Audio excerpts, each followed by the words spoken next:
The UK Commando Force is tackling the Sierra Nevada mountains of California. This terrain might look beautiful, but it's punishing. To perform out here and perform at a high level, which is the expectation, requires a significant amount of mental endurance. It absolutely sharpens our skill sets and makes us more ready for warfighting.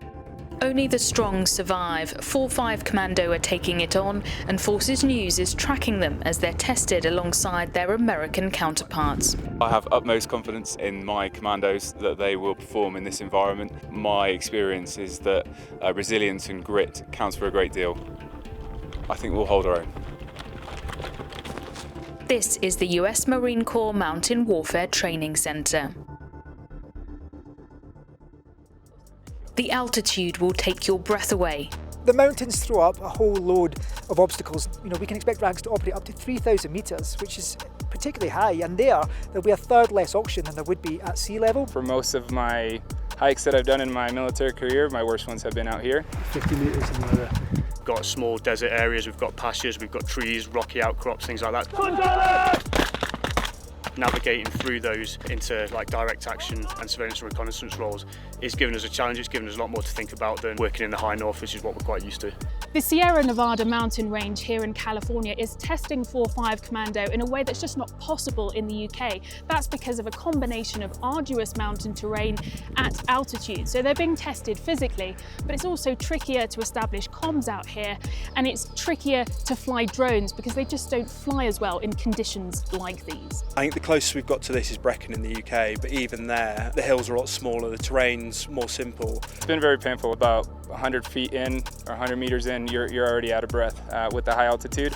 You have conquered so many things up until this point in so many different types of environment, but no environment fights you quite like the mountains. So humility plays a really big role. It's great scenery, it's hard work, but it's good graft.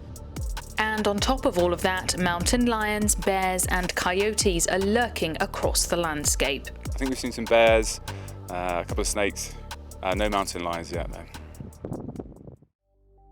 Royal Marines have a unique connection to the history of this place.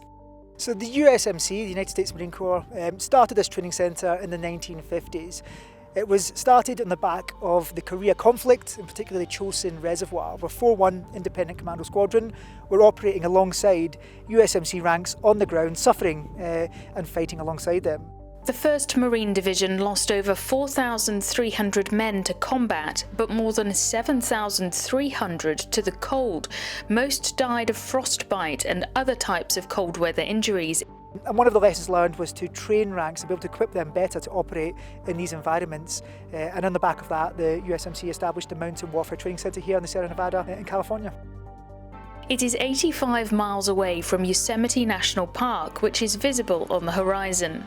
UK Commando Force is the lead for mountain warfare for UK defence. They're used to facing some of the most rigorous training on the planet and are being tested at every opportunity. Me and Harry are just going to go through this now so everybody's aware of how they work and how they're tied. We do very physical things and climb up high rocks on ladders or abseil off ropes. They have to do that now with less oxygen and it being really, really hot. So it's been really tough for them. Some of them have conquered their fear of heights. Some of them have found their fear of heights. These mountains are really big. The cliffs are, they're quite big and scary if you're not used to it. But that's why we do it, so that we can then deploy anywhere in the world and then have this capability. Rivers are one of those obstacles, particularly in the mountains. They become extremely fast flowing and develop into gorges, which can be very dangerous. We've developed techniques and systems within the Commando Force so that our ranks can cross rivers and enable them to retrieve the rope on the other side, meaning they leave nothing behind on that riverbank. It only means one Commando Force rank will get wet while the rest of the team can stay dry, meaning that they're more sustainable on the ground. What does it take to excel in this environment? Just all the commando values practiced. You just need to have be fit, be strong, but overall morale's a choice. Just be happy and just get on with it. And the Commando Force is just perfect at that. LO 2 times hostile fixed wing aircraft bearing 4100 mils 4-5 Commando have sent 120 personnel from X-Ray Company Group, which includes teams from 2-9 Commando, 5-9 Commando Squadron, Commando Logistic Regiment and 30 Commando. I want to know if they're changing any of their training based on the lessons being learned in the war in Ukraine. It's 4-5 Commando Stuart, standby for 8-liner, over. I think the biggest thing that we're doing at the moment differently is there's a lot more sort of awareness of UAVs and things like that, and with the electronic warfare threat increasing as well across the spectrum, trying to decrease your emissions, so how much you're on the radios and comms as much as possible so that you remain undetected, but finding that balance so you can still have the effect that you need to have. Converge, PD, at my command, adjust fire, over. Although there are specifics of technology that we're now applying that have been lessons that have been drawn from the Ukraine, the most prevailing lesson is the application of the basics. So the basic skill sets of the Commando are unchanged despite the changes in technology that we've seen. Down there, down there! But whilst the basics are important, they're sharpening their skills and testing the drones they use to see how far they can push them in an environment like this. So we're flying Parrot and Affy, just using it, sending it to the max height, max range, seeing how good the camera quality is, how good the thermal is, how good the battery life is, basically everything. What we've got here is the Ghost platform. It's got much more loiter time than the smaller platforms that we use. It can scan areas with its AI software for about 55 minutes. So the most significant thing we were doing out here is testing the altitude differences that we would have in the UK, especially up to about 3,500 metres above sea level, where the air is a lot less dense than back in the UK. Also, what we're trying to do tonight is just gain more experience of using the system at night, setting it up in the dark tactically, and then deploying it during those dark hours. Whilst they are focusing on UAS training, others are getting the rare chance to join a course that really does hark back to utilising the basics, using horses and mules. Revived during the war in Afghanistan, it's a vital but often overlooked skill. We live in a very mechanized age. We live in a very modern drone system oriented technology. Everyone has an iPad. We're using our phones to communicate, but this is bringing it back, pre-Civil War, back to with Genghis Khan, right? We're using animals that have existed throughout time to do the exact same tasks that they've been doing through the American Civil War, through World War I, through World War II, and that's carry a load that would not otherwise be able to be carried or worn or employed by personnel on the ground. And these animals multiply our capability. You don't have to carry any extra fuel. It doesn't require maintenance like an Abrams tank or a Bradley fighting vehicle.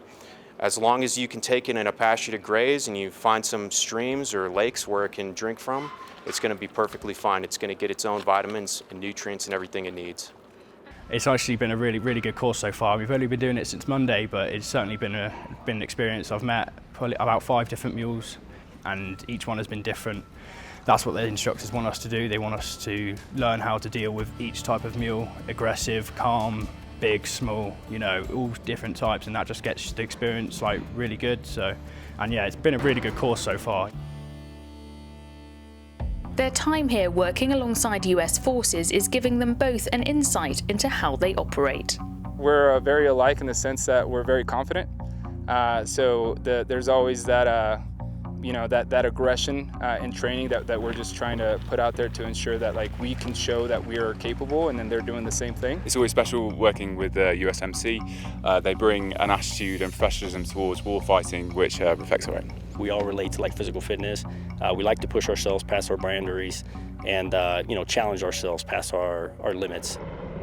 The final part of Exercise Green Dagger will see them working for 2nd Battalion 4th Marines as they play the enemy against 1st Battalion 5th Marines. Last one! Thankfully, the 4-5 Commandos X-Ray Company, they're on our side right now, so we're trying to capitalize on their energy to have those bragging rights against 1st Battalion 5th Marines.